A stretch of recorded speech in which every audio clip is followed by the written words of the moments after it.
Hey, yo, Lonnie. What up? Let's try that again.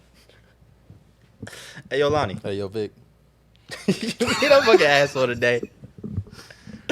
Let's try to intro this one last time. Hey, yo, Lonnie. Hey, yo, Vic. All right, fuck it. I guess this is what type of time we're on today. What's up, everybody? Welcome to Do Say Nice with LV. That's Lonnie. I'm just some guy who sits here every week. Um, Today, you wanna detail the seriousness of this episode? Yeah, for sure. All right, go ahead. So today is a very touchy but serious episode. I know we all about jokes, stories, laughs, all that. But sometimes, we got hearts. I got a heart. I know he got a heart somewhere in that toxic soul, but it's there. So we got a serious episode for you. Ain't gonna do too much of heavy drinking, but we got some shit to talk, some shit to get off our chest for sure. Yeah, for sure. But before we get into that, like, follow, subscribe, Share share, all platforms. comment. Tell me how much of a stupid bitch I am. Troll him. Troll me. Don't troll me. I'm the wrong one. Hit Lonnie's DMs, especially if you're a grown ass man. He likes that. I will kill you. I hope any federal agent sees this because I mean that. All right, bro. So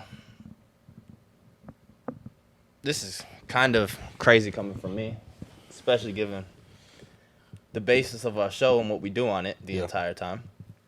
But let's talk about a really serious issue.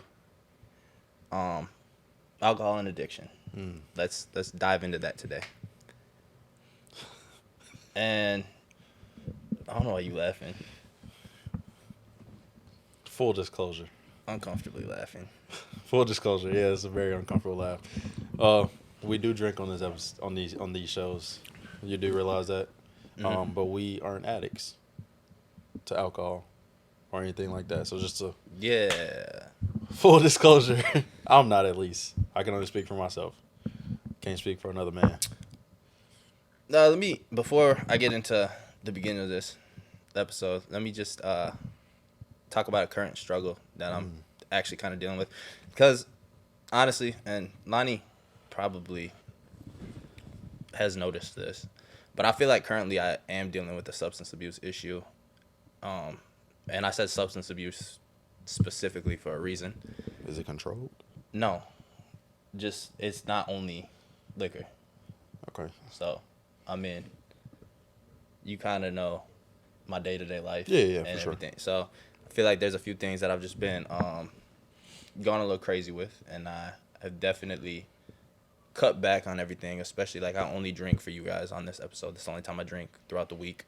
And I've tried to cut everything else out of my life. As hard as it's been. But that's definitely something that you guys can probably tell has been prevalent. And I don't think it's an addiction or anything to that. Like, I don't think it's a problem at this point.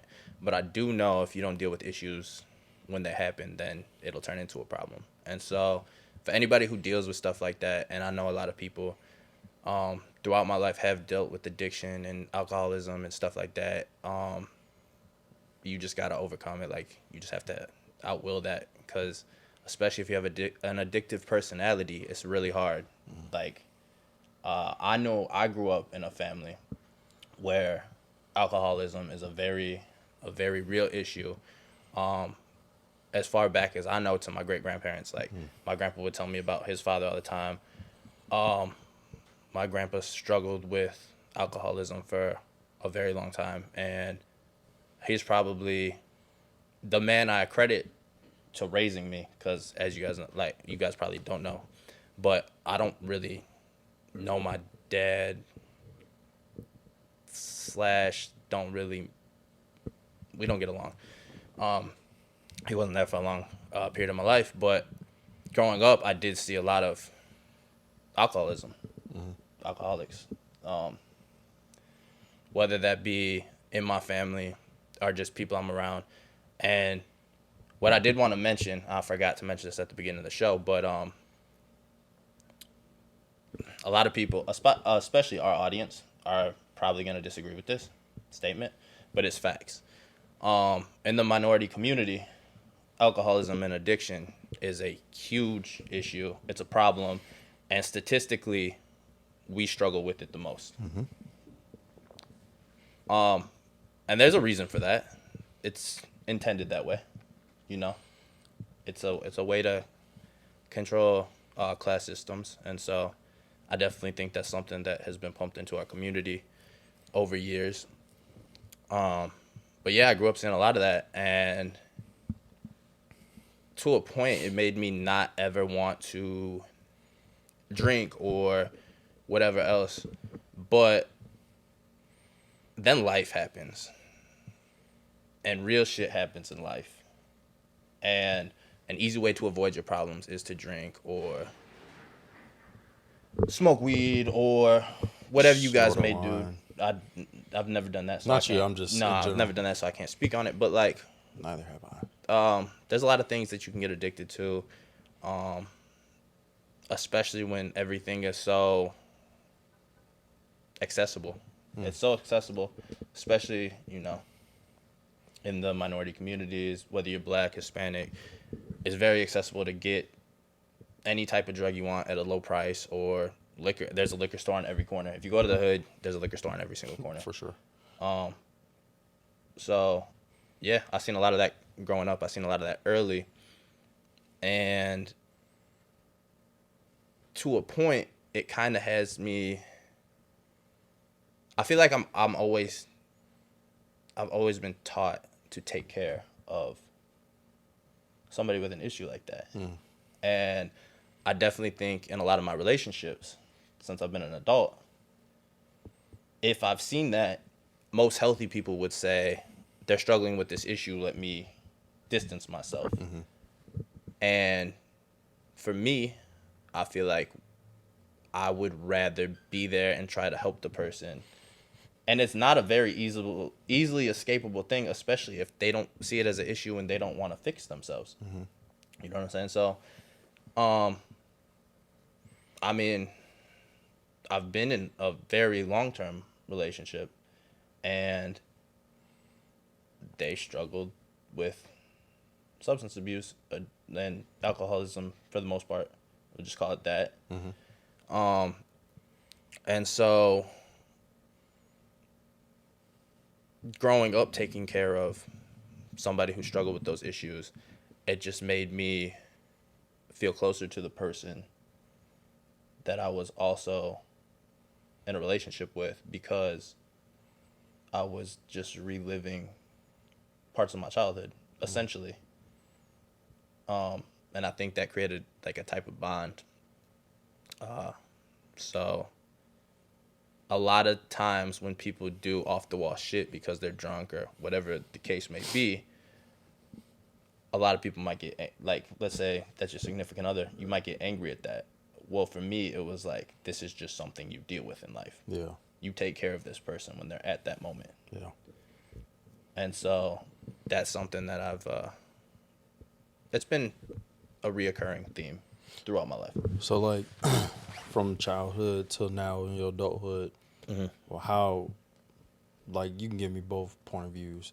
How is it, like, what ways did you cope with that? Like, from a child, like, how did you cope with that as a child, and how did you cope with that being an adult now? Well, as a child, I just thought it was normal. For sure. So, yeah. I just grew up thinking, like, this is life. Yeah. And it is. It is life. It's part of life. Yeah. And a lot of, like, I think some parents now come to realization kids adapt to a lot of things of their surroundings. Yes. They see things, they adapt to it. They think it's the normal, you know. For example, a single mom having multiple guys in and out of the house, you know, that child may think that's normal. That's normal, yeah. Yeah. A little girl, a little boy seeing their dad, you know, drinking every day after he gets off work, you know, reeking of alcohol. They think it's a normal. Those kids see those things, they adapt to it, they think it's a lifestyle. Yeah. So, like, I get where you're coming from on that. Yeah. So, but, like, as an adult, like, what ways, I know that it's a big difference. So like, what ways are you dealing or have dealt with? As an adult, Yeah, like just coping poorly, with somebody. Yeah. poorly, very poorly.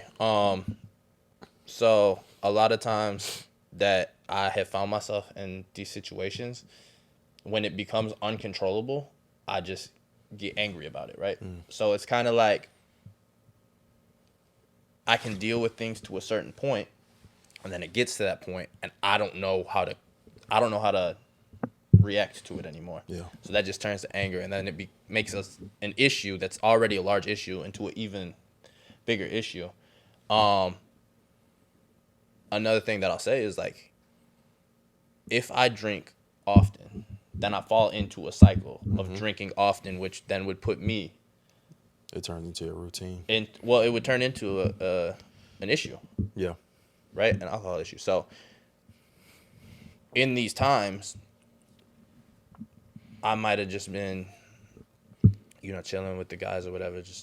But if we're drinking and it's a regular basis, then we're both dealing with this issue at the same time. Me and whoever is also dealing with that as an adult. And so now it's just two people dealing with the same issue. And I don't feel like I get the same type of leeway that other people get. And I get it.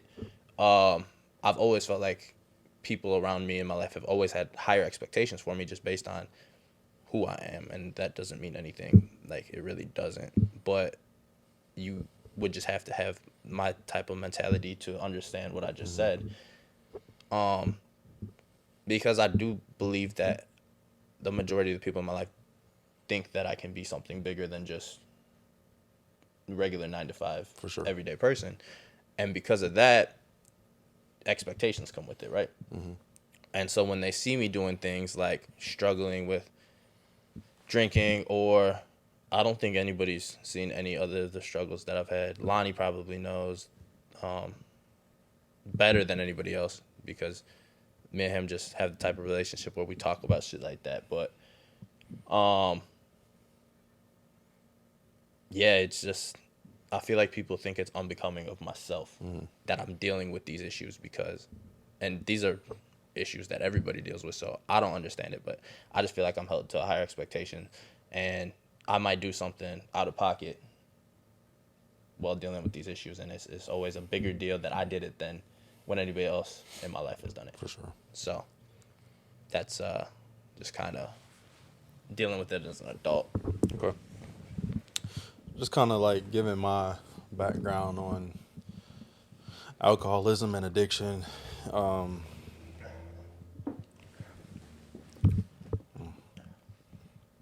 Mine's kind of like similar to yours, like dating back to your grandparents. My grandmother, she struggled with alcoholism at a young age, whatever. But, she got over it. Yeah. I'm glad she did. I'm glad I didn't see that. But, my parents deal with it, or my dad specifically. But he deals with alcoholism, and he's like progressively getting to a point where he doesn't have to rely on alcohol to cope, use that as a coping mechanism. Yeah. With whatever life events that he goes through. So, but yeah, so I know myself, I wouldn't say me personally that I've dealt with alcoholism, like myself, but I've had times where I've been like a very heavy drinker, like with life events that happen, like you was explaining, like life happens. Yeah. Okay, so this is just what I'll say on it. And I'm not gonna Speak your piece. But I think the outlook that you have about being a heavy drinker during life events is the same outlook that a lot of people have. Right. And but that same, like being a heavy drinker during life events can turn into just straight alcoholism. So if you're self-aware enough to identify the issue and say, look, this is going on, I need to stop, then it won't turn into a long addiction. Yeah. But I feel like most people, and you guys can comment and say I'm wrong if you want, but I feel like most people don't realize that there's an issue there. Mm-hmm. And then it just That's keeps very going true. and building, right? So I feel like most addiction doesn't start because somebody just like, oh, I want to drink all the time. I think it starts as either one, I'm fitting in with everybody, Mm-hmm. so I'm doing the same things they are, or two, I'm going through something and I'm drinking to cope with it, and then you just never identify the issue. A lot of people aren't self-aware. You never identify the issue, and then it just becomes a daily routine, Yep. right? And so there's two ways you can go about it. You can be self-aware and identify it yourself, or if you have a strong enough support system around you, um, they can come and just put you in check, kind of. Yeah. So I feel like, for example, a couple years ago, you had this great idea, and it was a terrible idea, that you were going to drink every day for a month straight, right? And it wasn't anything crazy. It was a stupid fucking idea. Sure. It was. Sure. Drinking for 30 days straight is stupid. It was 28, but Okay, whatever. It's dumb. it was a great time. I'm sure it was. I'm sure it was very fun. I don't think you realize the damage that you did to your body during that time, I because didn't that's do a lot much of fucking damage. that's a lot of liquor. I'm a very large human. That is true. You are indeed a very large human, but you're also very young when this happened, Mm-hmm. and so understandably, young people do dumb shit. You're still doing dumb shit, but you know. That is true. Continue. That is true. Proceed. I do dumb shit constantly, but anyway, it came to a point where a few people Peeped it. Yeah. not only peeped it but had conversations with you, Mm-hmm. and maybe I'll just include myself in that group because I was part of that group. Mm-hmm. I was part of the collective, and at the time we had thought maybe it was something deeper, and so we expressed if you need help or there's something that you would like to talk about, that we would be there to help and For sure. get you whatever help you needed. Mm-hmm. And if you were just being dumb, that you needed to stop. I wouldn't necessarily call it dumb. I was just having a great time. I was having a great time. I will go into detail and say like I was drinking every day, literally. Like Every day. I would wake up at 7 a.m., get ready to go to work, and by 7:45 I'm drinking out of a bottle and going to work. So I would wake up drunk, go to sleep drunk throughout the day. Literally average probably like 2 or 3 bottles a day. Literally. And when like I can consume alcohol, like, but I don't necessarily like to show that, but I was just celebrating and having a great time. But there were conversations that were brought about, people that were concerned, people that actually care about me. But I did let them know, like, I let y'all know, like, I'm good. You know, I'm just being dumb, having a good time. Would you like me to rephrase that? Sure, go ahead. Did that hurt your feelings? When I It said no, that? 100% didn't hurt my feelings. All right, I was just making sure. I did like the fact that y'all did have a concern though if there was genuinely something going on. Yeah. So like, you know, that's why I fuck with you heavy. Mm-hmm. You know. But yeah, no, nothing was going on. Contrary to all you guys' beliefs, I am actually like a decent human being. I'm not gonna say I'm a good one, but Yeah, I'm not the piece of shit that you guys paint me out to be. For sure. weekly. For sure. That can be specific to specific people or as a whole.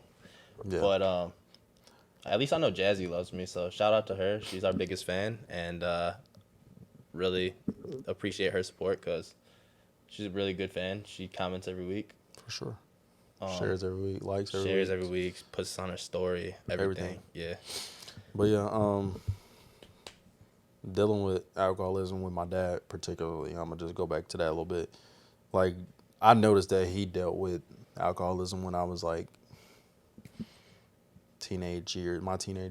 Mm-hmm. Like, and we'll dive deeper into, you know, that conversation with what we're gonna talk about later.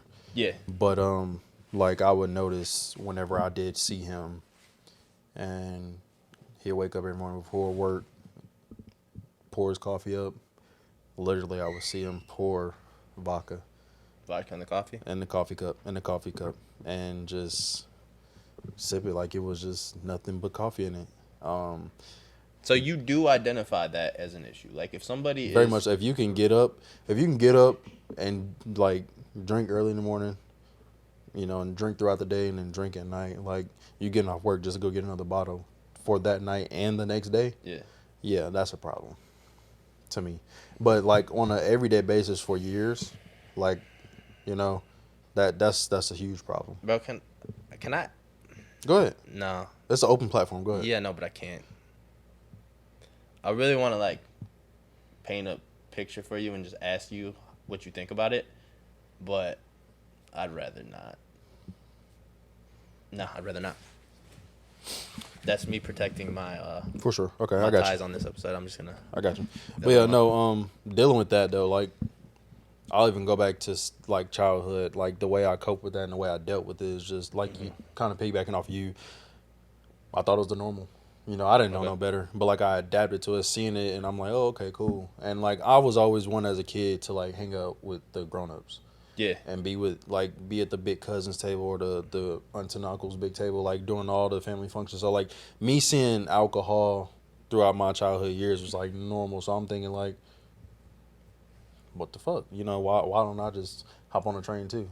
It's like I was drinking at a young age. Not heavily. I would sneak drinks here and there, from my family. But as far as coping with that, like I said, I thought it was the normal. I thought it was just something that everybody was doing. So let me just ask this question because I feel like this is probably prevalent among young kids, right? Kids under, I'm gonna say from, what are you, 14 as a freshman in high school? Yeah, 13, okay, so 14, fine. Yeah. From that age to 20, right? Is it something that you thought was cool? Like, was drinking something cool to you? Because I know, like, for a lot of kids, peer pressure, right? Mm-hmm. Drinking something that's cool, smoking cigarettes, smoking weed, like, that's all cool shit, right? Starting at a very young age, one, could really affect your brain's development. But then, two, that's a long time to be on any type of substance. Yeah. I'll just go ahead and like open the book. I was probably drinking at 11. No, that's fine. But I'm saying, why? Was it because that's something that's cool? Or So, was like, it because, like, what was your reasoning? So like because I never saw any kids my age doing it. Okay. I only saw like my older cousins, which they were maybe like 10 years older than me or something like that. Okay. So like they were of age to be drinking, of age to going and buying alcohol, buying cigarettes, all that good stuff. So like I would see them at family functions or just like on a random day, and they would have liquor and like they would be pouring a cup, and I would take the cup and drink it and like run away. Yeah. Type shit. So like I thought that was cool. And like you said, I thought it was just like normal. I thought it was cool. Something like I can go back and tell my little cousins like, oh, I had something that you can't have. I'm thinking like I'm the big cousin to them. Like my big cousin's the big cousin. You said 11? Yeah. The first time I ever drank was in, I want to say like 6th or 7th grade. So around. So you were like 12. Yeah, like around 12. Yeah. Yeah, shout out to Sound Guy. Sound Guy's the person who got me drunk for the first time. Sound Guy was in high school. Damn. So Sound Guy's 4 years older than me, so he was probably a freshman or sophomore in high school. And it was 4th of July, and we stole his mom's, or it wasn't his mom's, but it was in his mom's house. I think it was vodka, and we mixed it with Kool-Aid in a Gatorade bottle, and we took it to the 4th of July carnival thing with us. And yeah, that was the first time I ever drank. So yeah, Sound Guy is the reason why I struggle with drinking today. I'm just gonna put that out there. So I think mine was vodka too. Thank you, Sound Guy. I think mine was vodka too, but I think it was like New Amsterdam. Oh, it was some bullshit vodka, bro. It wasn't good vodka. Like I promise you, I didn't even want to do it, but like I said, like I was with my big cousins and stuff, so like it wasn't that I didn't want to do it. I'm not gonna paint it out to seem like I was doing something I didn't want to do. Yeah. It wasn't that I didn't want to do it, but it was also like I want to be cool with the big cousins, so if they're drinking, I'm drinking. Yeah. Type shit. I got you. I hate that. It's a trend right now, and like it's stuck in my head. What? Type shit. Yeah, I hate that. I can't stand it. Type shit. You just said it, and I looked away and like was like shaking my head. Type shit. But yeah. That's about it. Type shit. Yeah, I don't like it. I don't like it, and now it's stuck in my head, and so I keep saying it. Like Type shit. last 2 weeks, it's been Yeah. the end of all of my sentences. Sick of it. Back to so Type shit. you kind of covered alcoholism. Yeah.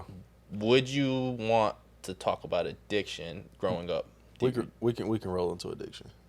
Yeah, for sure. Yeah, you okay? Yeah, Go ahead, 'cause so- I kind of talked about mine. Addiction for me, both of my parents were both users of crack cocaine. Just go ahead and throw that out there. And it was tough because, like, as a kid, me and my twin were adopted. Just go ahead and throw it out there also by my dad's mom because of my parents being users or whatever. But, you know, at a young age, I realized, like, I wasn't seeing my mom that often, wasn't really seeing my dad. So, like, I asked, I was a curious kid. So I asked, like, yo, like, why I'm not seeing my parents? Yeah. And my grandma, my mom, I call her mom, she sat me down one day and just explained the whole thing. So I was probably like 8. So you were 8 years old. And 7, 8, and your grandma explained like Mm-hmm. that. Okay. But I was very curious. That's very, a tough thing to learn as an 8-year-old. It is. And, like, once I learned that, like, I had so many thoughts that ran through my head, like, so many thoughts. Just go ahead. Just go ahead. It's an open platform. Yeah, It's a for safe sure. space. Like, I had so many, like, I questioned both of my parents, like, did they not want us? Like, why were they users? Like, those kind of things. And I can only really speak for myself. I couldn't really speak for Lauren. Yeah. Excuse me. But, like, Shout out Big Lauren. Yeah, shout out to Lauren.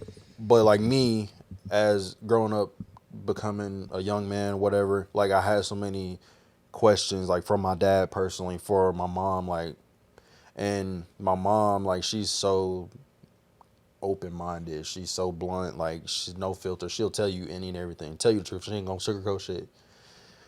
So But she's like you. Very much so. Okay. Probably a little bit worse than me. But, like, I don't know if that's possible. it is. Very much so. But, like, my dad, he was more, like, reserved, like, and we'll get into that, but, like, he was just reserved, and I'll dive deeper into that on the next topic. But growing up, knowing that my parents were both users, it was tough, for sure. Yeah. I've always wanted to have, like, the 2-parent household where I get to have my mom and my dad in the same household, but I know that's not always reality. Yeah. Especially in today's age with the new generation and everything, even with old generation, like, I feel like, again, the crowd's not going to agree with me. I feel like in our community, it's also a very prevalent issue. yeah. And I have reasons for that, and we would talk about my theories on why that may be, but it kind of ties in, so when we go over there, we'll tie it back in. Mm-hmm. But how did you kind of explained it a little bit, but, like, Coping with it? yeah, but I want to ask, like, a specific question Go as ahead. to, like, well, I'm trying to figure out how did that make you feel? Like, did you feel like it was your fault? Did you feel like they didn't love you? Did you feel like... So, for a long period of time, because I think I know what you're hinting at, like, question-wise. Yeah. The way I felt about it, Mhm. I felt unwanted. I didn't feel loved. Okay. I felt like, you know, they didn't want us. Mhm. I felt like that we didn't necessarily matter to them. So did that make you form, like, a resentment towards your parents? For a period of time, yeah. Okay. I was very angry. Like, from the age of, like, 8 until I was probably 18, 19. Mm-hmm. So, like, 10, 11 years, I was, like, a very angry young man. Okay. And I, like, physically had anger built up. I emotionally had anger built up. Mentally, like, all of that, I had that all built up. Yeah. And so, like, I would take it out any way possible. Like, I'm a closed book, and I bottle a lot of feelings, or I used to bottle a lot of feelings up. And, like, if something would just be the icing on the cake for me, and then it's like a dynamite stick. You light the fuse, and then it go boom. Like, now that was really just me. It was like this really long fuse, and then, like, get cut in half, and then that little fuse that's left before it blows. That would be me when the icing on the cake hit. And then like physically, I would go on a rampage, throwing shit, punching shit. Back from a little break, but just to pick up where I left off, I was just an angry person, and I had to realize I can't be angry for the rest of my life. So, the next step for me coping with that was I went to therapy. I went through two separate occasions on therapy. I think I started when I was like 18, 19. So like right at the end of me being the angry person I was, all the built up anger and bottled up stuff, I probably went through like 2 years of therapy straight. Had to get through a lot of stuff, and it was tough talking about it, I ain't gonna lie. Like just how it is tough talking about it now, like still like even being over it and like working through it all, it was tougher then. But like now it's a little bit easier to talk about, but it's still like touchy. But yeah, I went through 2 years of therapy, and the end of my therapy with that, and I feel like that first part of that therapy was me really just getting over this stuff with just my mom alone. Okay. So dealing with how to, approach a conversation with her. So for you, it's kind of twofold because you had both of your parents dealing with the same type of issues. Yeah. So instead of you dealt with it individually instead of all at the same time. Yeah. Okay. I had to, because my parents are two different people. Yeah, for sure. I can't necessarily relate, but just in my head thinking like, never mind. It didn't make sense, so I just scrapped it. I got to the end of my thought and I was like, it doesn't make sense. So yeah, dealing with, like I said before, my mom, she's like cutthroat, no filter, tell you anything. Yeah. It was easier going to her and talking about the issue that I had with her. With her? Okay. Than it was with my dad. So like, I went home one day, and everybody know like, I'm from Michigan. So like, I went home. When I say I went home to Michigan, and I was there for a while. And so I decided like I'm gonna have a conversation with my mom's. So we went to lunch one day, and we sat down and had a conversation, and basically I put everything on the table, and I told her how I felt. I asked the questions that I had, and no filter.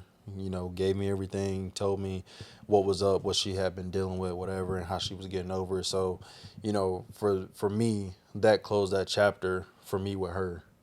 And like we had a better relationship from there on. Was she still dealing with the issues that she had? Was your mom, when you guys had this conversation? This was 2019, 2020, maybe. Was she still dealing with the alcohol abuse and the substance abuse? Well, my mom wasn't necessarily an alcohol abuser. Okay, so it was more so abuse. the substance, yeah. Okay. And if she had dealt with the alcohol abuse, I never knew anything about it. She wasn't more so on a heavier side of with alcohol than with the controlled substances. Okay, so was that still a prevalent issue when you guys discussed it? Like, was she still using? To my knowledge, no. Okay. But I don't know because I'm not with her every day, and I don't talk to her every day, so I don't really know like how her everyday moves are happening. Sure. So I can't say yes and I can't say no. The only thing I can say is when I seen her, she looked good, she looked clean, everything from that. Okay. She looked like she was supposed to look, normal, healthy, clean. So, but yeah, that was the way I dealt with that with my mom. And then with my dad, like he hadn't been much more of a user from when I knew about. But as far as alcohol though, like I said, I would see him sometimes pour up in a coffee mug every day with his coffee. So you were around your dad a lot more often than you were around your mom? Is that? Yeah. Yes. I saw my dad more than I was able to see my mom. Okay. Because, like, my dad moved down this way whenever, me and my sister moved down here. And so... Not really the episode for that, but... For sure. Can you kind of explain that a little bit? Because, honestly, this is from personal, like, what's on camera, but it's just... So, your grandma raised you and your sister. Mm-hmm. She adopted you guys. Literally out the womb. How did you guys end up where we are today? You don't have to say where we're at, but right, yeah. How did that happen? How did her parents were here? Okay, so she moved back to take care of her parents before they passed. Your grandmother's parents were here. So that's why you left Michigan. Yep. I didn't have Okay. a choice. No, well, yeah, obviously, no. obviously, no, that's fine. I was just, it's always been confusing to me I got as you. to how that ended up Yeah. happening, and I know you have a lot of family around the area, Yeah. and so it was kind of more so like, how did that happen? Like, what happened? Yeah, she moved us down here at a young age, Uh-huh. because she had to take care of her parents before they both passed. My great grandma passed away before my great grandpa, but my great grandma was very sick. You know, that's why she moved back and Gotcha. everything. So that's how we ended up here. And then your grandma ended up going back to Michigan recently, or like within Yeah, the I last. moved her back, 2020. I want to say either Okay. 2020 or Okay. 2021, Okay. something Okay. like that. I So moved her yeah, back home. a few And years. yeah, a few years she's been up there now. But Lauren's been up there for about 6 years now. So Lauren went back up there before her. Right after we graduated, yeah. Right after we graduated high school. She moved back 2018. So, Okay. yeah. I forgot. But yeah, and then my dad, you know, literally probably like right after us moved down. And wait, that's your dad's mom. Your grandma's your dad's mom, so that's why he. Okay, that makes Yep. sense. That makes sense. So, and he wanted, like, he always wanted to be around us. You Yeah. know, he wanted to be there as much as he could for us, you know, when he could, which is, you know, it is what it is. We'll get into that. But Yeah. I'm forever grateful for him, like, you know, at least showing that effort. So, That's that's very that's a very interesting yeah. subject because so essentially you did, even though your dad wasn't directly in your life on a day-to-day basis. I can break it down for you. No, wait, just let me ask my question real quick. Okay. So even though he wasn't there on a day-to-day basis, you still had your father in your life. Continuously. Like he was continuously in their life. Was there any long periods of time, and by long periods I mean stretches of years, where he was just completely not there? No, not to my knowledge. Well, I mean you would know because you were there. Right, but I'm saying no Okay. to So directly that's answer like like completely opposite of my experience. for sure. And I can break it down. Go ahead. So when I talk about my dad, you know, my dad was physically in my life, Yes. but when it came to emotionally, mentally, you know, and even sometimes spiritually, my dad was not there. I don't feel like personally for me. Me and my twin are his only two kids. Okay. So just to go ahead and clear that, my mom has other kids, which is my siblings, of course. But yeah, I don't feel like my dad was there for me mentally and emotionally like I needed. Like I had him there physically, like he was a physical father figure. Uh-huh. But when it came to mental issues and emotional issues, so like that long stretch of 10, 11 years Yeah. that I had all the pent up, bottled up anger and issues that was pertaining to either him or my mom, like on his behalf, I could not go to him personally. Why? My dad is an emotional wreck when it comes to like serious conversations. So, kind of tapping into the last topic, is that attributed to the alcohol abuse and the addiction with the crack, or is that just his personality? So like, I think you told me that he's clean now, right? He doesn't struggle with either of those anymore.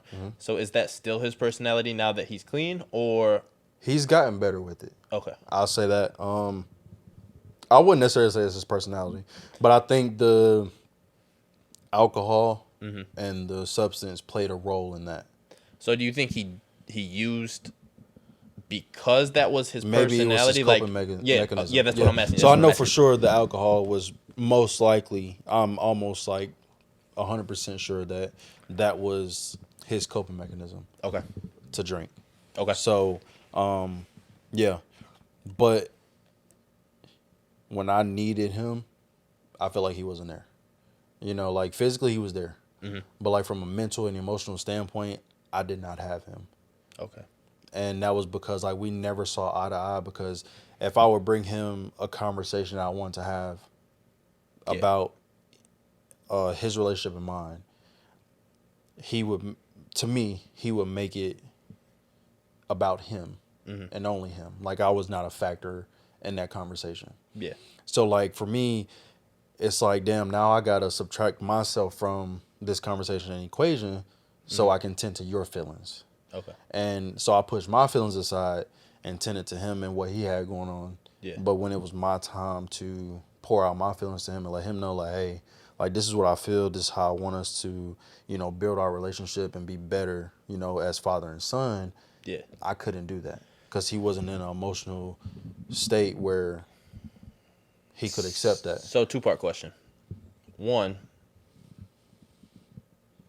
how is your guys' relationship now? Mm-hmm.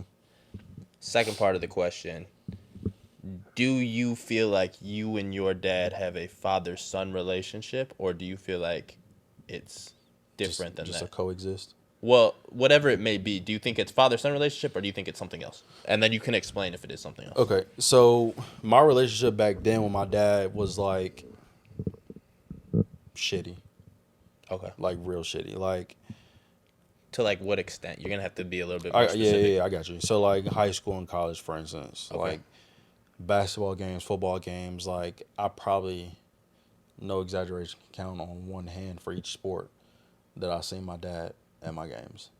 One of those nights was senior night, which is like, I mean, cool, it's the most important night of my career, but like, what if I wanted you there all season? You know what I'm saying? I get you work, whatever. You get my schedule every year, every season. Mm-hmm. So yeah, like that relationship with him back then was like really shitty. But now that my dad and I have sat down as grown men, and have had a conversation where I'm like, I want to get this off my chest, and Yeah. I won't have this conversation with you unless you listen to what I have to say. Uh-huh. Otherwise, our relationship will continue to go to shit. Okay. So we've had that conversation, and there's still like some underlying trickling issues that that we still have to hash out. But overall, like my relationship with my dad now is way better. Yeah. I used to only could be on the phone with my dad for maybe 30 seconds to a minute, and my dad has moved back home now, and so like we talk every other day, basically, maybe sometimes every 3 days or whatever. But Yeah. like I went from having 30-second to a minute conversations with my dad to I can be on the phone with my dad at 30 minutes at a time now. Okay. So like that relationship has progressed from. So you do feel like it's more of like a father-son Now I relationship. feel like it's more of a father-son relationship. Now I So- feel like I can like I can call him up right now and be like, hey, I got this going on. I need to talk to you Yeah, about advice? it. Okay. Yeah, I can talk to him about certain shit. I can, say like this is going on in my life, without him trying to divert it and be like, well, I got this going on, blah, blah, blah, And I've never been the type to like ask for anything. Mm-hmm. So like when I used to ask my dad for things, money, whatever the case was, I feel like it would be harder for me to get it out of him than it was for Lauren to get it out of him. And I never felt like it was like a favoritism role type thing. Interesting. But I just felt that's why I have the mentality now, like I don't ask anybody for shit. Mm-hmm. I just get it on my own. And if I don't get it, that means it wasn't meant for me to get right then and there.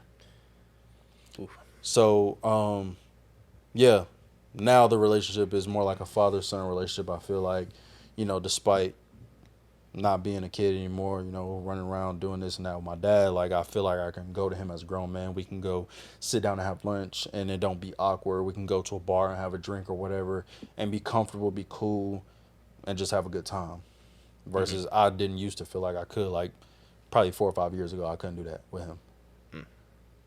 But yeah, to answer your question. That's okay. That gives a lot of insight to that. Yeah. Shit. Would you like to share your TED Talk? Should I start? I think you should. Should I start? Might as well. Okay. Well, we'll just start with this. My father left my life pretty early. I think I was like 6 or 7. So my brother was about, what'd that make him, 3 or 4? No, 6 or 7. Yeah, 3 or 4. And even those 6 or 7 years that I had him in my life, my belief, and this is just personally, I've always felt like my dad doesn't like me. And that's fine. Nobody needs to like me. Not only that, but that feeling. Not only do I feel like that he doesn't like me, I've been told that he doesn't like me. So that's something I've always known in the back of my head. Like that's always something that I've known as a fact. Um, that feeling mixed with just growing up made me hold a certain type of resentment towards him. And so even when he was in my life, me and him never really had the best relationship early on. And then he ended up leaving for whatever reasons. I, as a kid, didn't really understand why a father would leave his sons. As a grown man and as an adult, you get a different view of things. You see things through a lens. Personally, I know I joke a lot on this show. I know I've said a few times like, "Yo, whatever. If I have a kid, I'm not gonna be there." That's cap. That's just a joke. I could never do that. But I do understand how it happens. Meaning, for the most part, I don't feel like most people with children are complete pieces of shit that just want to leave their children. I don't really think that's usually the factor. I think for the most part, it's either some type of substance abuse addiction issue, or the relationship is just very bad with the woman they have kids with. And so instead of staying there and dealing with it for the sake of the kids, they're not going to go through it for 18 years and they get up out of there. Another thing, arrest, you can not have your father in your life because they were arrested and incarcerated. So that's another part. Like, that's not a choice that they made. Well, I mean, it is a choice that they made, very much but so. like they didn't choose to not be there. So I do see, as a kid, I had a very strong view on men that left their children because that was something that I dealt with. Type shit. As an adult, I view it completely differently because I realize that life does have circumstances. Very much and so. Shit does happen. Like, it's life. Literally, you're born, shit happens, and then you die. That's the extent of life. Especially when you're growing up in less than ideal situations, meaning, like, I'm not going to say poverty. I'm not going to call it that. But, like, less than middle class. Poverty. That's just, it doesn't sound good. There's no in between. I know, it just doesn't sound good. I don't like the word. Type shit, Yeah. I don't like the word. And it has a very negative connotation, so I don't like to use that.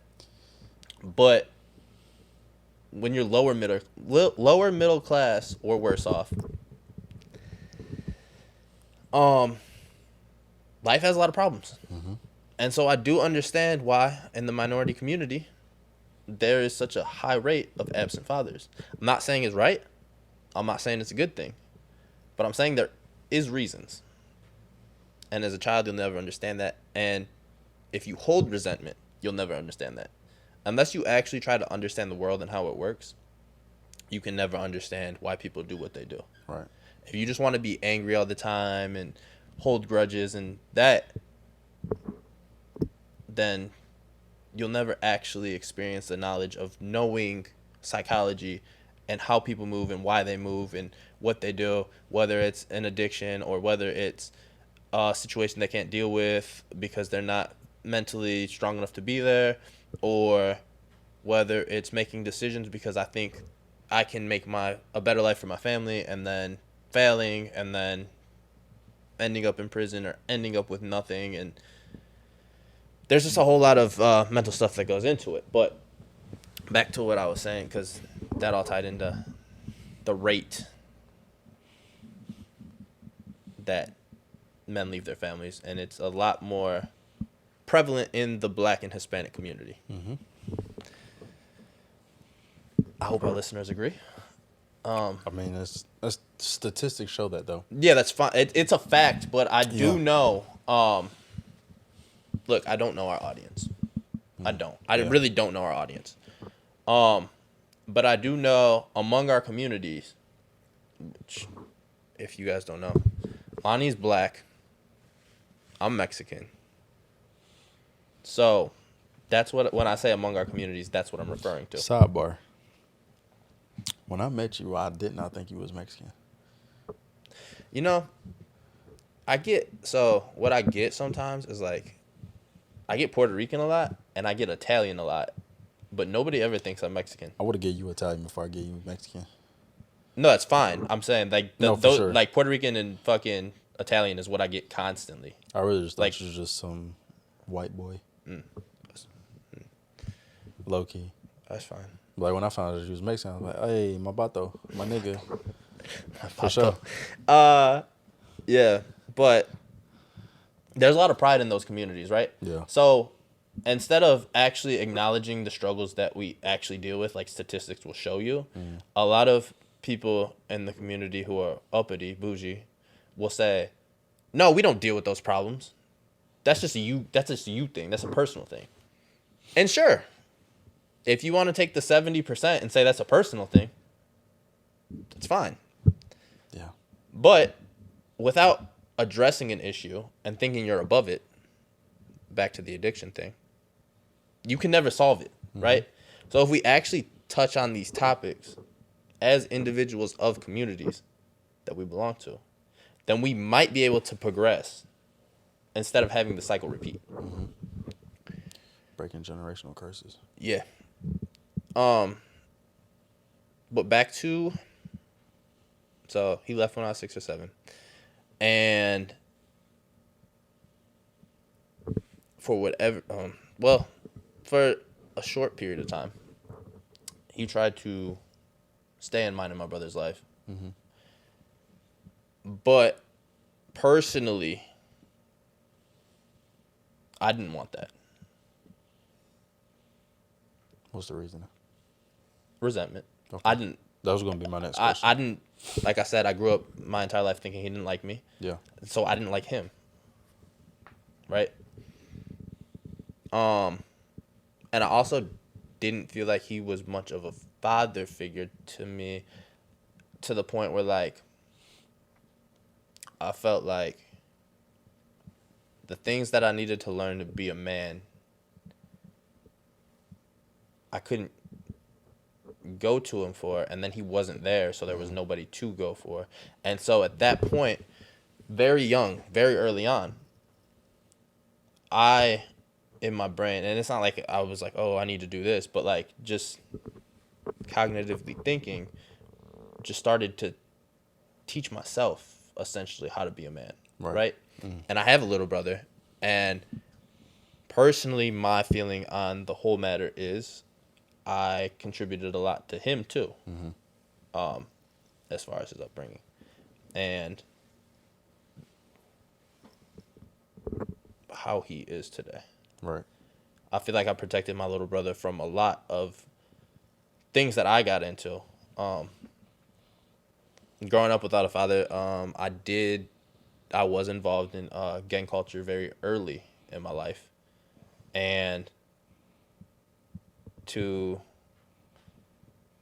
a point, it was like, what is that? Where did you get that?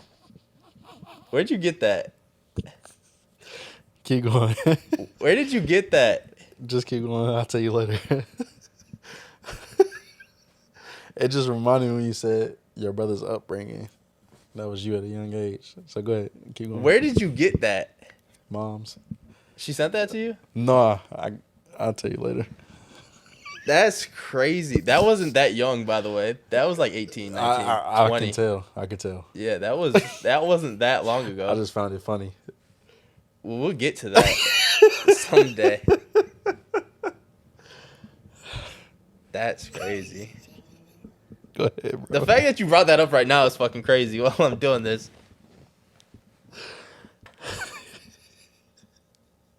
But I lost my train of thought.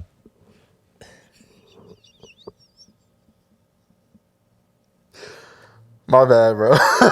That's crazy. Go ahead. Um, You was talking about you played a big role in your brother's yeah, life. yeah, just the upbringing, and like I protected him. So like there was stupid shit I was doing. Like I said, like gangs and shit when I was in middle school and high school. Like, I was very associated with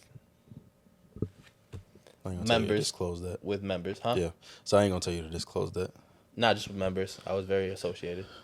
There was a lot of things that I did as far as like stealing, robbing type shit. That was a very like that's something that happened for a while when I was younger. And then I started smoking weed at like when I was in high school. While I was in high school, I started smoking weed, and it was like a kind of struggle with it, and then stopped, and then, you know. But my brother, I don't think, no, I know for a fact my brother hasn't ever experienced any. So if you meet me and my brother, it's completely different personalities, Right. because I grew up around that type of environment, and I shielded him from it.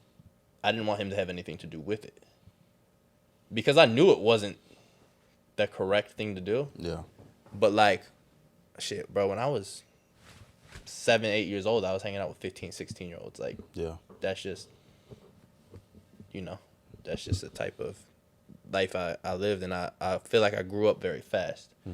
And in growing up very fast, I felt like I didn't need a father anymore because I was my own man. I created everything that you see today, and I still feel like that. Nobody will ever be able to convince me otherwise. Like, the man that you see today, I created. Right. And so me and my father hadn't talked for probably about, I want to say 13 years, 14 years, something like that. Probably longer. It might have been around 18 years that we didn't talk for. And then when I got later in my 20s, when all that medical stuff was going on with me and stuff, he started to reach back out a little bit. And we've had conversations. We have conversations maybe every 6 months. It's not something that's Right. common.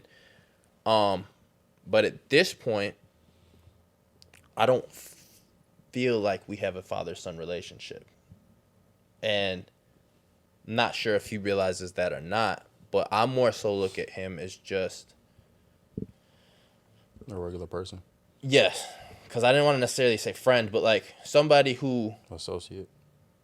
I'm not going to, that's kind of a dickhead thing to say. I'm not going to say all that, but I'm going to say like somebody who is in my life, but their role isn't defined. So, like, basically just somebody that you know personally. Yes, personally know gotcha. somebody who knows a lot about me. Yeah. But not. I don't look at anybody as a father. So, well, let me ask you this real quick. Do you think that? Go ahead. Do you think that like there will ever come a point in your life where y'all will be able to sit down and have a conversation, try and develop that father-son relationship? No. I think it's too far gone at this point. Okay.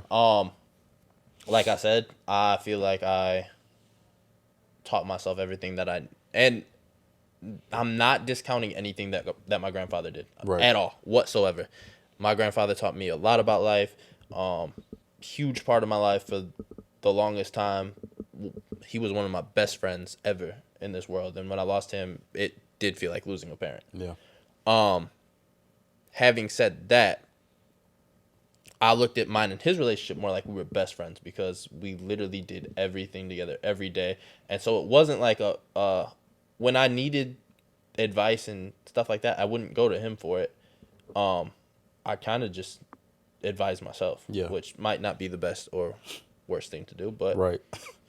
I get that. But yeah, so huge impact in my life, but no, I do not think that will ever be a father. I don't think I'll ever have a father-son relationship with anybody. I'm almost 30 years old now. Damn. Yeah. I mean, I still got 2 years left, but that's close enough. I feel like I'm grown enough where I don't need a father. I'm a grown-ass man. For sure. Like, can you imagine a grown-ass man saying, I need a daddy? That would be fucking crazy. That would be fucking crazy. You could say, like, I need a father figure or somebody to represent a dad. That's still crazy. I saying can't I even need do a it. daddy is basically saying like, never mind. Yeah, nah, I can't. Pause. I can't even do it. I'm too proud. I'm too proud at this moment. But like I was saying, bro, I'm too proud for that. Especially at this moment, being like of what I am, being a Mexican. Like, bro, pride is something that like we really, really struggle with. Mm-hmm. And yes, it's a fucking struggle because when you're too prideful to do the things that you probably need in life, yes, that's a problem. I mean, that's the same thing with like us as black people. I know, and that's why Very for prideful. the most part, here's the thing. I grew up in the Latino community and the black community, right? A lot of similarities. And when I say Latino, I don't only mean Mexicans. Like I've been around Mexicans, I've been around Puerto Ricans, I've been around Cubans, I've been around Colombians, I've been around Venezuelans, like everything you can think of, all encompassing in the Latino community, I've been around my entire life. Mm-hmm. I have been in the black community ever since I can remember. I have grown up, I'd say 90% of my life around black and Hispanic people. And the similarities between the communities are a lot more similar than the differences between the two communities. Mm. That's what I feel like there's like a underlying issue there. But if both communities really realized how similar they are, I don't feel like there should be any issues there. If anything, sure. they should support each other. Yeah. Because they face a lot of the same plights and struggles. Mm-hmm. So why would you not support each other? It doesn't make any sense. That's true. It doesn't make any sense. And like I said, I've grown up around both communities, so it doesn't make any sense to me. I mean, I can't relate. I grew up around niggas, so like, See, I was gonna say that, but then like I didn't. I said it for you. Yeah, so, thanks. Like, yeah, I only seen niggas in my life, so it's just. I don't say that word no more. I don't say that word no more. Anyways, yeah, I feel you on that. Yeah. But like, okay, well, let me ask you this though, and I don't necessarily want you to speak for your brother, Okay. but like, do you know or think that your brother has a closer relationship or has a relationship period with your dad? Definitely, he has a closer relationship with my dad than Okay. I do. They've always had a closer. Like I said, Mm-hmm. to my knowledge and to my understanding, my dad does not like me. Okay.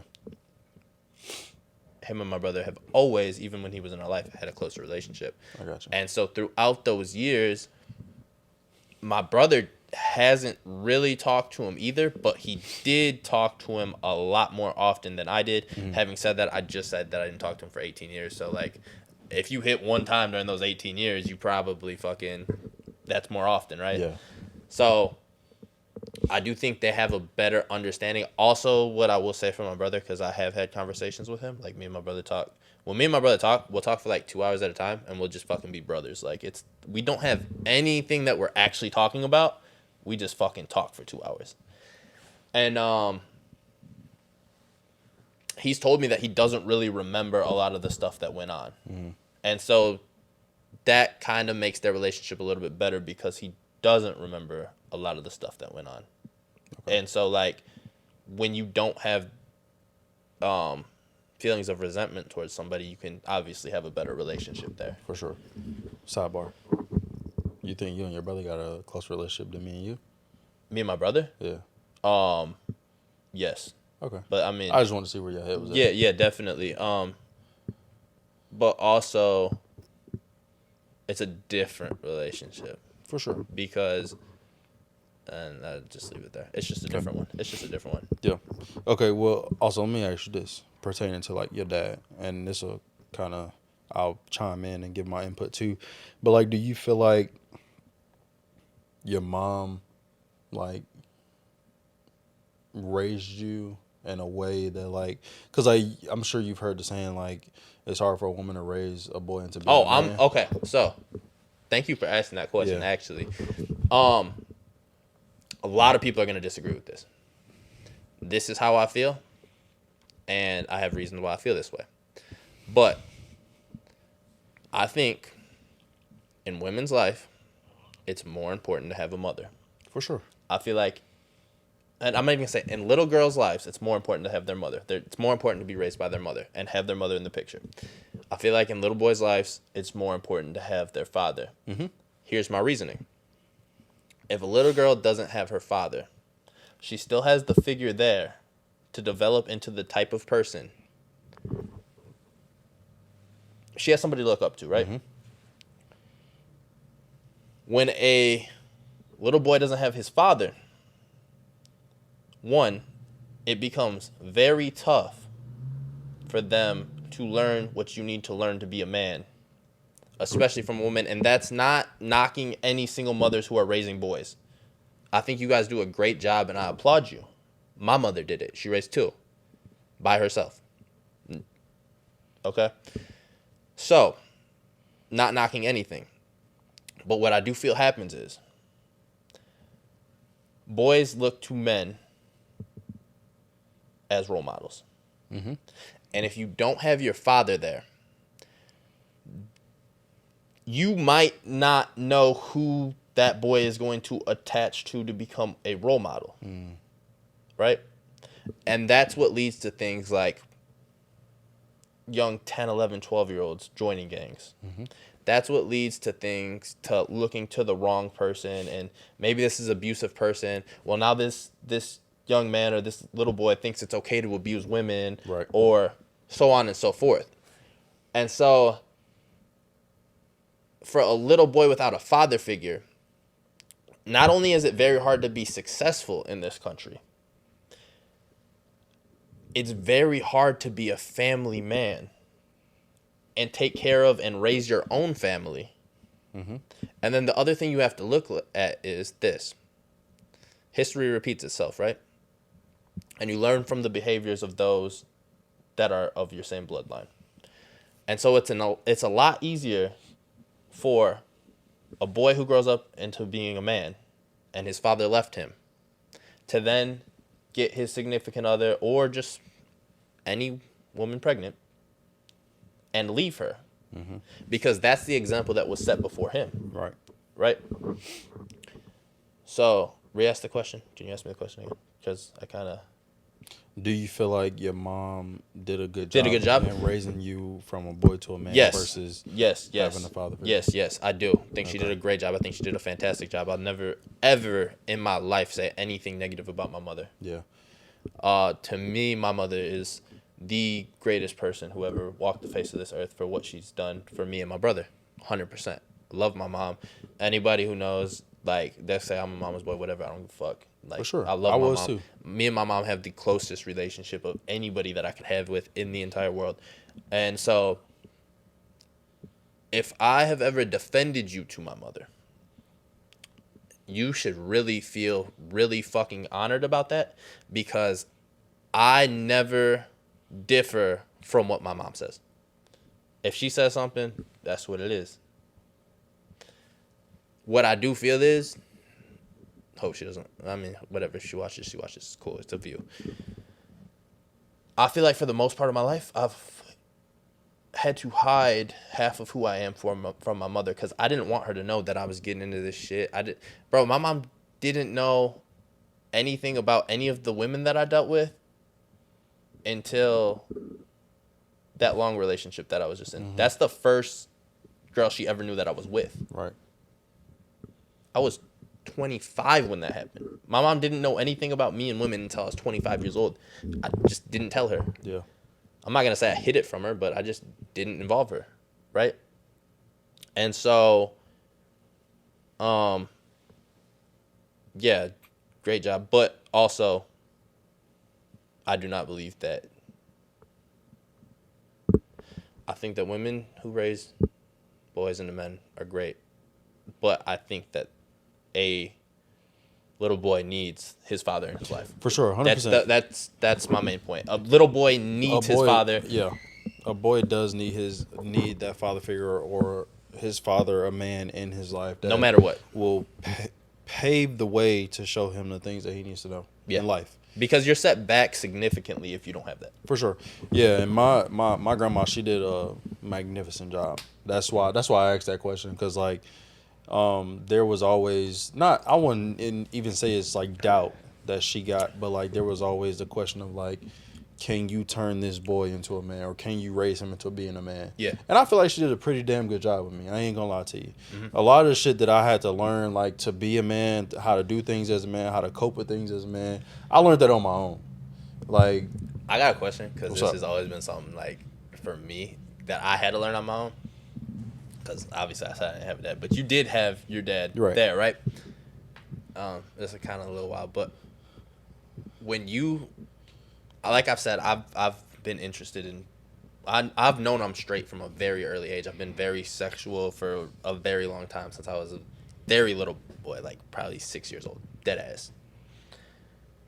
Who did you talk to about that when, because I didn't have anybody to talk to about sex? That. Not even about sex, but like sexuality and like, I like this girl, what am I supposed to do? So, or like talking to females, because like I've always been under the assumption that like your dad teaches you that type of shit, right? Okay, so I'm gonna say this.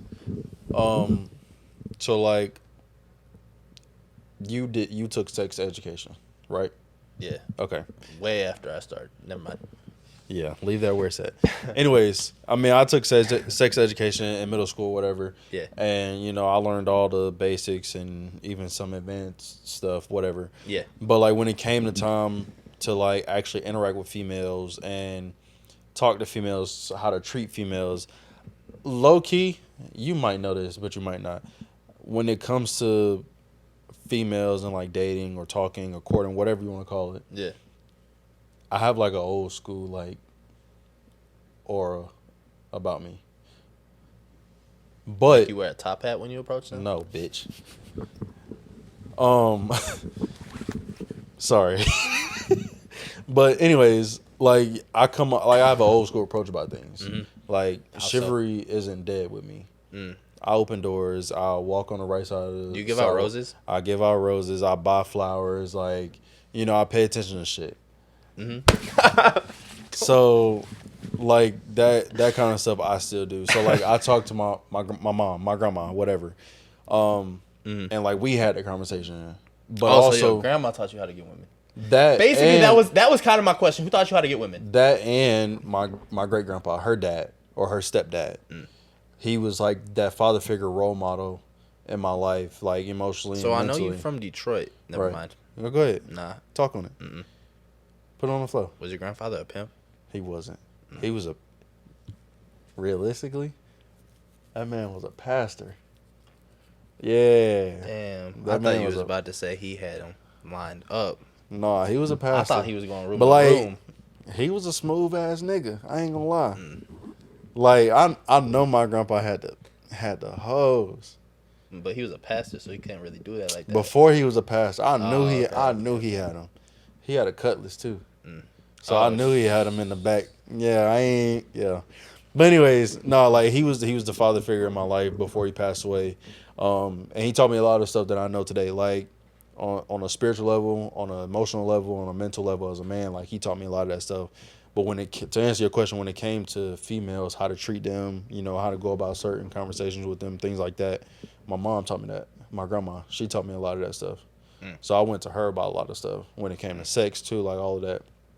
See, honestly, bro, I ain't have nobody to go with because the way my mom is, like, because you said your grandma, so the way my mom is, she ain't never wanted me talking to no girls. So, like, of course, she was like, bro, she would hate it. Like, she was a hater. Like, anytime I'd be like, that girl's cute, she'd be like, no, she not. Tight shit. Swear to God. My mom, man, a huge hater on any, and then, like, you know me, you know how I am. So, like, I've always been like this, guys. Like, I think you guys don't understand, but like I've always been very into girls, especially if they're pretty. Like, man, pretty girl can have whatever she wants from me, dead ass. Like, that's not even a topic, but I just wanted to put that out there. It's like my weekly disclaimer. Like, if you're pretty, my DM's open.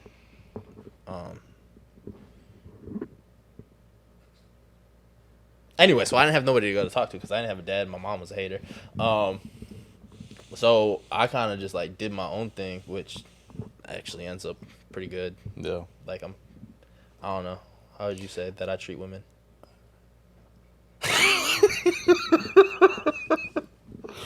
No, on a serious note, like and I'm not sugarcoating this. I'm not saying this because Vic my brother, but like he treat women very well.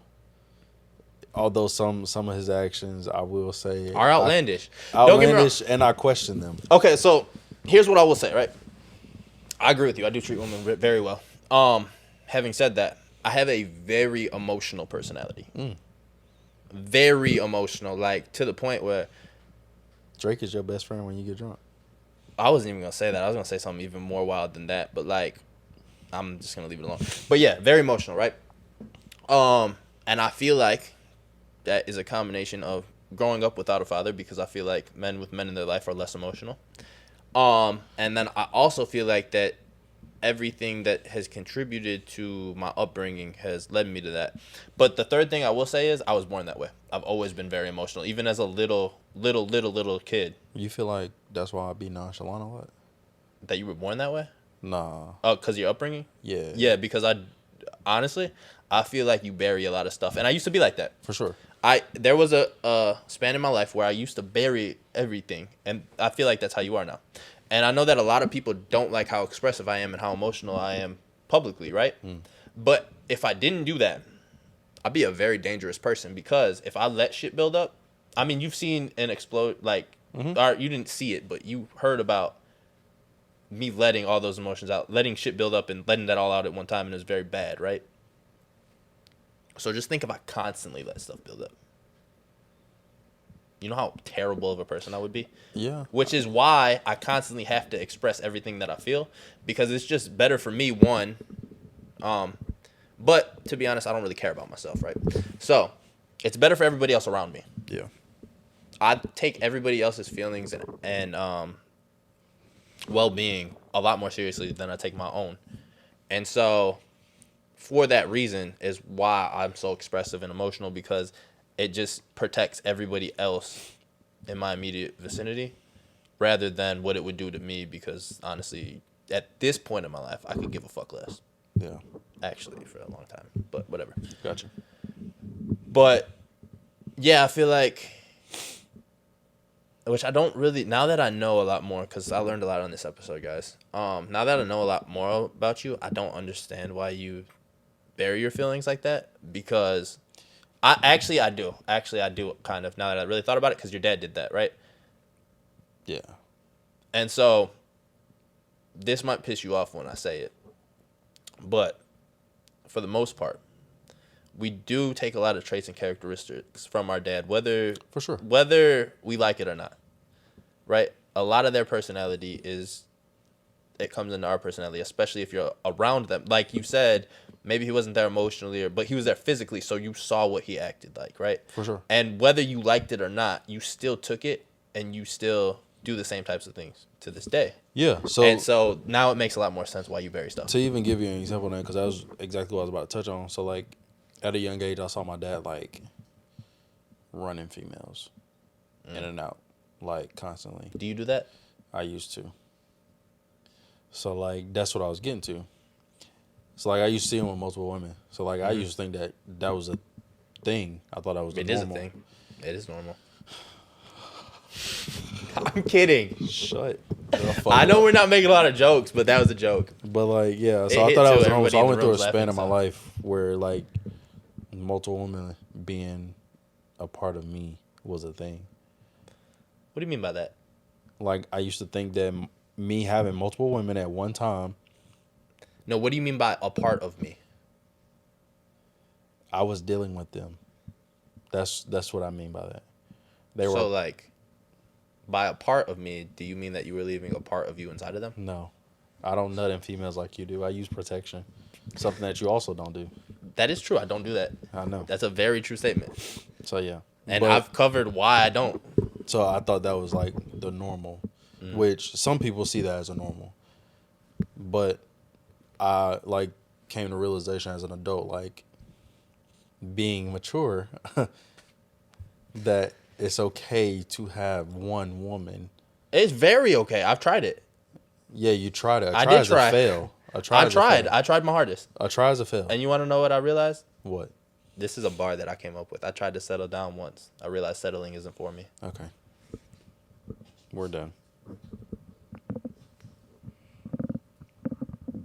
If you really guys like break that bar down, I understand. and then like especially the settling part, like break that bar down. That's a bar. You're done. But yeah, Wait till they hear this song that I got. That I'm I writing thought right now. that was the normal, and so like I started doing it, and then I had to come to realization like that wasn't it, because like, I mean, you might not give a fuck, but I care about people's feelings. See that I think that's misconstrued by the show. Like I actually really care about people's feelings. Yeah, but they don't think you care. I know they don't, and I know they don't think that, right? And I'm glad they think that because that's what I've been feeding them. So if they're believing everything that I'm feeding, I'm doing great. For sure. I'm batting 1,000 here. If you guys hate me right now, I'm actually doing my job. Honestly. TBH. So, yeah. I should have never said that, but TBH.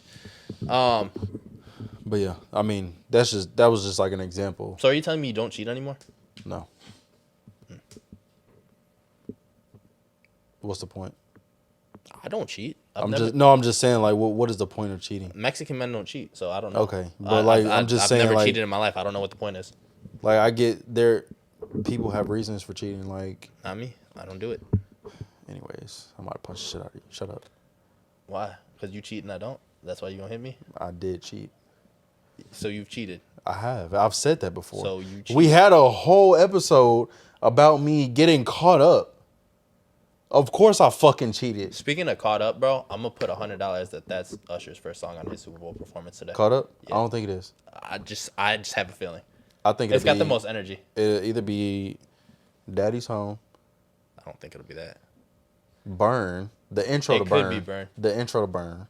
Well, so what I was thinking was the intro of Caught Up just has the highest tempo, and he performs it really well. So that's why. I think it'll be the intro to Burn or Yeah.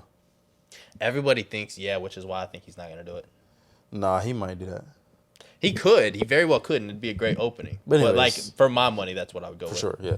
Anyways, Super Bowl not paying us to advertise them, so fuck them. It's just the Super Bowl, and it's, for sure, and it's relevant, and we've already had like our very serious talk. Yeah. So like I kind of like trying to wind things down a little bit and get like a little less serious. That's why I've been making jokes and stuff. You know. You want a hug?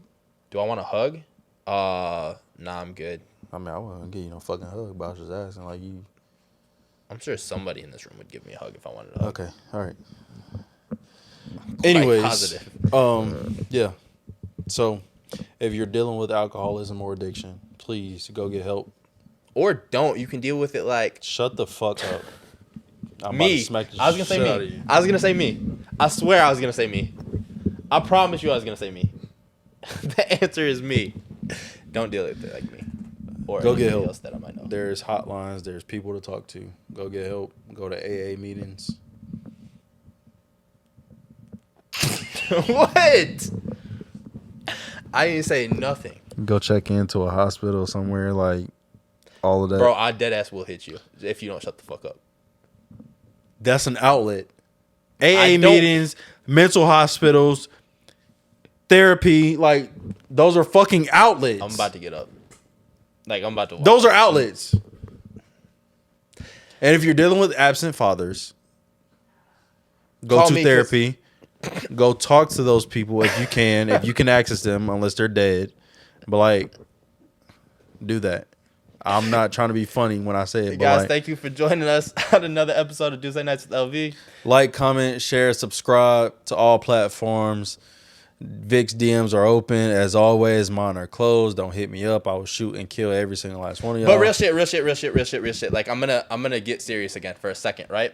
If you actually are dealing with something, please go get help. Wait, no. Just let me fucking... Yes, but, like, let me finish my sentence, goddamn. If you actually are dealing with something, and I'm the one you want to talk to about it, my DMs is, like, wide open, like, dead ass. Hit him up. I will talk to you about your problems. I don't care. I have so much free time. I honestly have so much free time that... Thank you for joining us. And just like that, we out of here.